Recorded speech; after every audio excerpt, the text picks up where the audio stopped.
एक तो शीतल जी एक अच्छा काम ये करके आए कि हुसैनी वाला होके आए हैं भगत सिंह राजगुरु जी, जी वो वहां तो पर। खैर वो मतलब वो तो मेरे ख्याल में उससे बड़ा मत्था टेकना क्या है, इतने बड़े तीर्थ स्थान से आए हैं, तो हम लोग भी जरा उसकी भी बहुत एक ही बार। दुर्भाग्यपूर्ण है कि ऐसे स्थान जो है, खैर हुसैनी वाला के लिए तो ये है कि पंजाबी समाज बहुत ही उनको सलाम कि वो मेला लगाए रहते हैं वहां, लेकिन हम लोग जो है नॉर्थ में और इस शीतल जी इलाके में। क्योंकि उससे बोल ही रहे हैं तो 1 मिनट में हुसैनी वाला की इम्पोर्टेंस बता दिए, कैसे जब फांसी हुई थी और किस तरह से ये इम्पोर्टेंस उसकी बता दीजिए।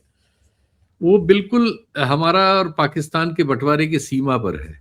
उस स्मारक में एक रेल का इंजन भी रखा हुआ है, और रेल की पटरी, एक पुल तोड़ा गया था, वो सतलज नदी है, तो उस पे से पुल तोड़ा गया है कि पाकिस्तान पाकिस्तान में रह जाए और ये रेलवे लाइन यहाँ से बढ़ जाए। और वो जगह है जहाँ शहीद आजम भगत सिंह को उनके 2 साथियों के साथ फांसी दी गई थी। तो वो हमारा शहीद स्थल है। ये पंजाबी समाज को बहुत बार सलाम और सल्यूट कि वो वहाँ मेला लगाए रहते हैं, और उस समाज में वो श्रद्धा है उनको लेकर जो हमें अपने उत्तर प्रदेश, बिहार, मध्य प्रदेश वगैरह में उस तरह से उन प्रतीकों पर नहीं दिखती जो दिखनी चाहिए। और वहां से आने के बाद मुझे बड़ी शर्मिंदगी भी महसूस हुई, बल्कि आपस में आप लोगों से सबसे बात इस बारे में करेंगे। सुबह उर्मिलेश जी से मेरी लंबी बात हुई कि भाई हम लोगों ने तो, हमें इन जगहों को तीर्थ में और हमारे सेलिब्रेशन के पॉइंट्स में बदलना चाहिए। हमारे तो त्योहार इनसे संबंधित होने चाहिए, लेकिन हमारे ऊट पटांग त्योहार एक दूसरे से दंगा करने में मशगूल हैं। तो वहां जाने पे जो पवित्र भावना उमड़ती है, और एक अजीब एहसास, हमारे स्वाधीन भारत के लिए तो इससे बड़े तीर्थ स्थल क्या हो सकते हैं। और ये वो स्थल हैं जो अगर हम उनको वो दर्जा दें जिस दर्जे के हकदार की तो बात कहना और शर्मिंदगी होगी, मतलब जो दर्जा हम न देने के गुनहगार हैं, तो वो चीज जो है हमारे मेलों में बदलनी चाहिए। ये इनकी बरसियां और इनके जन्मदिन और ये वो दुखद दिन जिस दिन उनको फांसी वगैरह हुई थी, तो एक बड़ी मतलब बड़ा भावनात्मक क्षण था। और वहाँ एक कार्यक्रम में मुझे बुलाया गया था, तो मैंने उनसे वही गुजारिश की। उन्होंने भी बताया कि आसपास कहीं आप कुछ देखना चाहें। जैसे ही उन्होंने इसका नाम लिया तो पंजाब में कई बार गया, लेकिन ये रह गया था। मैंने कहा भाई और कहीं नहीं, यहीं अगर ले जा सके तो पहुंचाइए। तो उन लोगों ने खैर बड़ी मदद की और ले गए, और काफी सब देखा भाला मैंने वो। तो हुसैनी वाला भाई एक तीर्थ है, और मुझे लगता है कि भारत में उससे बड़ा तीर्थ कौन सा है। जी, तो ये तो मैं शीतल जी अगर कहिए तो मैं 1 मिनट ऐड कर दूं, क्योंकि ये थोड़ा प्लीज इमोशनल पॉइंट है। भगत सिंह के राजगुरु सुखदेव जी को 24 मार्च को फांसी होनी थी लाहौर जेल में। एक दिन पहले ही उनको ये था कि अगले दिन शायद इतना हुजूम हो जाएगा कि जेल के जिसको कहते हैं ना, ताले टूट जाएंगे, दरवाजे टूट जाएंगे। 23 की शाम को, जो कि नियम विरुद्ध है, मतलब सूर्यास्त के बाद फांसी नहीं होती है, सूर्यास्त के बाद इनको फांसी दी गई लाहौर में। और फिर पीछे का वो तोड़ के जेल की दीवार इनको निकाला गया।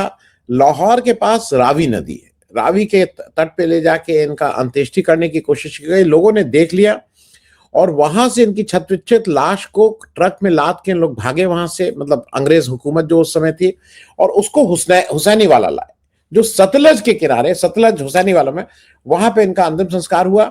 ये बात मैं सिर्फ इसलिए बता रहा हूं कि ये भी जान लीजिए, लोग आज की तारीख में पुराने नेहरू को बहुत गाली देते हैं। जब जब देश का बंटवारा हुआ तो हुसैनी वाला पाकिस्तान में चला गया था, और उसके बाद कम से कम 10 साल नेगोशिएशन चला पाकिस्तान से, और हमने अपने ज्यादा गांव देके हुसैनी वाला को हमने एक्सचेंज किया था। ये आजादी के बहुत साल बाद की बात है, और इन बार्गेन पाकिस्तान ने हमसे ज्यादा गांव लिए थे, मतलब जमीन हमसे ज्यादा ली, हमें दिया। लेकिन हमारे लिए चूंकि वो इमोशनल एक वो था जिसके लिए वो कुछ भी जमीन मांगते हो जमीन दी जाती। लेकिन जो शीतल जी ने जैसा बताया कि ये कहीं हमारे उसमें, अगर आप देख लीजिए हिंदुस्तान का जो आज मोदी जी बना रहे हैं ना कि फलाना धाम फलाना धाम, अरे भाई सबसे पहले ये 2-4 धाम को कर लो, क्योंकि अगर वो धाम है तभी हम और आप यहाँ बैठ के इस बात को कर रहे हैं। मैं सिर्फ इसको ऐड इसलिए शीतल जी कर देना चाह रहा था, ये दुर्भाग्य है हम लोगों का कि जिस तरह से उन्होंने जलियांवाला बाग को भी उसको एक टूरिस्ट स्पॉट के तौर पे कर दिया, उसको एक महंगी मोजाइक लगा के, महंगा ग्रेनाइट लगा के उसको कुछ मैरी मेकिंग वाला कर दिया है। खैर अब हम लोग मूल बात पे आ जाएं। मूल मुद्दे पे आता हूँ। जरा से एक लिस्ट में पढ़ देना चाह रहा हूँ, क्योंकि आप जो प्रसंग लाए हैं उससे संबंधित ही है। कुछ साल पहले ही नूपुर बोरा नाम की असम सिविल सर्विस की ऑफिसर पकड़ी गई थी। ये सब जो मैं नाम बता रहा हूँ, इनमें सब में ये बताया गया कि ये सब 20 करोड़ 25 करोड़ की जायदाद, कैश, सोना चांदी वगैरह के साथ ये लोग पकड़े गए हैं। ये कुछ लोग हैं। एक नूपुर बोरा थी, GP Mehra retired PWD chief engineer थे मध्य प्रदेश के। इनके यहाँ रेड्स में करोड़ों का ज्वेलरी, लग्जरी कार, कैश बरामद हुआ था। धीमन चकमा त्रिपुरा के आईएएस ऑफिसर थे, उनके यहाँ भी करीब ऐसे ही 20-22 करोड़ की बात थी। Former principal secretary Haryana CM के यानी हुडा साहब के, कांग्रेसी चीफ मिनिस्टर के, ऐसा नहीं कि सभी हमाम में एक जैसे हैं, उनके यहाँ करीब 14 करोड़ से ज्यादा की संपत्ति मिली थी। संजीव हंस बिहार कैडर के ऑफिसर थे, 11 करोड़ तो कैश ही निकला था। और मतलब एक दर्जन लिस्ट है। सुकन्या बोरा, उनके यहाँ 7.5 करोड़ मिला था। ये सब अभी हाल के हैं, मतलब 5-6 साल के। मैंने अभी आपके कार्यक्रम से पहले इससे गूगल से कहा कि भाई जरा लिस्ट बताओ ईमानदार लोगों की। तो एक्चुअली हमारे देश में जो है, जो पूरा ढांचा है, प्रशासनिक ढांचा, ये बड़ी कैपिटल पैदा करता है, इलीगल कैपिटल हजारों करोड़ में है। ये योजनाओं में इसको नेता और अफसर बांटते हैं, और उसके बाद क्या होता है, इसमें से कुछ तो ये अपनी जायदाद वगैरह बढ़ाने में खर्च कर लेते हैं, लेकिन ये रकम बहुत बड़ी होती है। अब के दिनों में ये हो गया है, पिछले 10, 12, 15 सालों में बल्कि भी, ये एक्चुअली जब से हमारे यहाँ उदारीकरण हुआ उसके बाद ये रकम की साइज बहुत बढ़ी, इकोनॉमी बढ़ने के साथ। पहले ये चोरी 2-4 करोड़, 5 करोड़, 10 करोड़ तक होती थी, उतने में हम लोग हिल जाते थे, लाखों बरामद हो रहे से हम लोग डिस्टर्ब हो जाते थे। अब ये मामला हजारों करोड़ में जा चुका है। जो बेईमान अफसर हैं, जो कि अब बहुतायत में है, अब वो अल्पसंख्यक नहीं है, अब अल्पसंख्यक वो हैं जो अभी भी बेवकूफ़ी कर रहे हैं। उनको बेवकूफ़ी कहा जाता है कि बेवकूफ़ आदमी है, नॉन प्रोडक्टिव है, और मतलब और भी शब्द है उसके लिए, खैर मैं उस पर नहीं जाऊंगा। तो ये सारा पैसा जनरेट होके एक्चुअली हमारे यहाँ से फिर जाता है विदेशों में काले धन के रूप में, जिसको बहुत कहा गया था कि लाएंगे, और वो मॉरीशस से और सिंगापुर से फिर भारत में आता है, हमारे ही एसेट को खरीद के इन कथित उद्योगपतियों के जो इनकी प्रोफाइल है उसको, इनकी बैलेंस शीट को बड़ा करने में, कि भाई इनका एसेट, इतना एसेट पूल 6 लाख करोड़ का है, किसी का आता है 12 लाख करोड़ का है, किसी का 14। ये कोई, यहाँ इन्होंने ऐसी कोई चीज पैदा ही नहीं की जिसके जरिए इन्होंने दुनिया में कोई बहुत क्रांति कर दी हो और पूरी मार्केट इनके अधीन हो गई और इससे इनका रेवेन्यू पूल बढ़ गया। ये सब हमारे देश का सारा जो स्वैलो इंडस्ट्रियलिस्ट है, जिसके खजाने में रकम हम ज्यादा देखते हैं या उसकी बैलेंस शीट मोटी देख रहे हैं, इसमें ज्यादातर वही है जिनके पास ये चोरी का पैसा, चोरों से, राजनेताओं के पास है ये पैसा और अफसरों के पास है। ये लोग मिलके हमारी योजनाओं में भारी डकैती डाल रहे हैं। और जिन प्रतीक पे आज आपने कार्यक्रम रखा है, नाम लेके इसलिए नहीं बोलूंगा कि हम सब लोग पता नहीं किस किस जगह राय साहब की सेवा में जाने के लिए हरदम उत्सुक रहते हैं। कब तक बेचारे राय साहब हमारी रक्षा कर पाएंगे पता नहीं, लेकिन हम लोग निशाने पे हैं इसलिए इशारे में ही कहेंगे। उनके एक भाई जज साहब भी हैं हाई कोर्ट में। अभी समस्या यही होती है कि आप जाएंगे कहाँ इन लोगों के खिलाफ। अब पता चला, मान लीजिए अगर वो मेरे ऊपर करते हैं मुकदमा, शीतल भाई, जज साहब के बंगले में नोटों की बोरियां जल रही थी, कम से कम अभी आईएएस अफसर जलने नहीं देते हैं।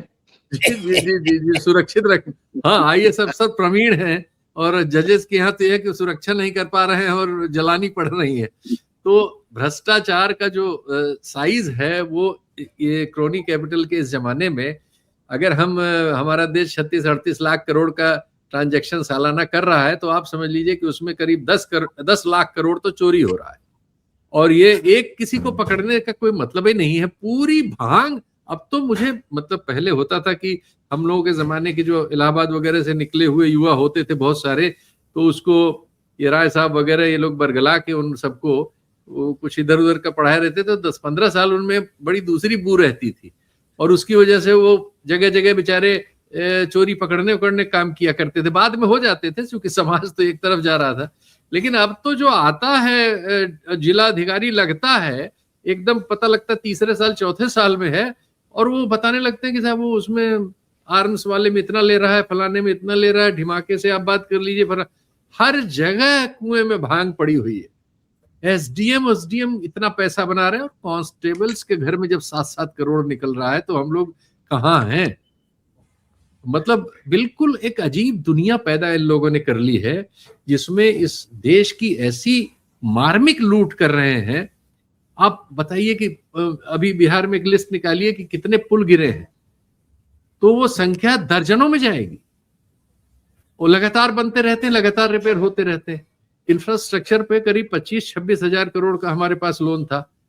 अब गडकरी साहब, जिनकी बड़ी तारीफ होती, 4 लाख करोड़ लोन पहुंच चुका है, जबकि वो जो रेवेन्यू टोल टैक्स से वसूलते हैं वो भी दर्जनों गुना बढ़ चुका है, लेकिन लोन उससे और ज्यादा।